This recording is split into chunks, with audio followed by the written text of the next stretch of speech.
2026年7月1日，中国将正式实施一部新的法律，名叫《民族团结进步促进法》。这部法律主要和中国的民族政策有关，引起了国内外的广泛关注。中国一共有56个民族。中国政府表示，制定这部法律是为了让各个民族更加团结，像一个大家庭一样共同发展。法律中规定要反对民族歧视，并在学校里推广使用标准汉语。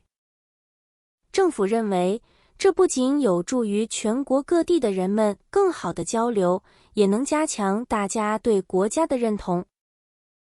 不过，这部新法律也引起了一些外国媒体和国际组织的担心。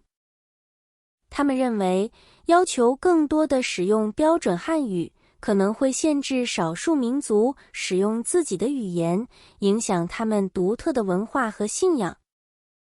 有人觉得，这会让少数民族慢慢失去自己的文化特点。另外，法律中还有一条新规定，如果外国的组织或个人做出破坏民族团结的行为，也可能会受到处罚。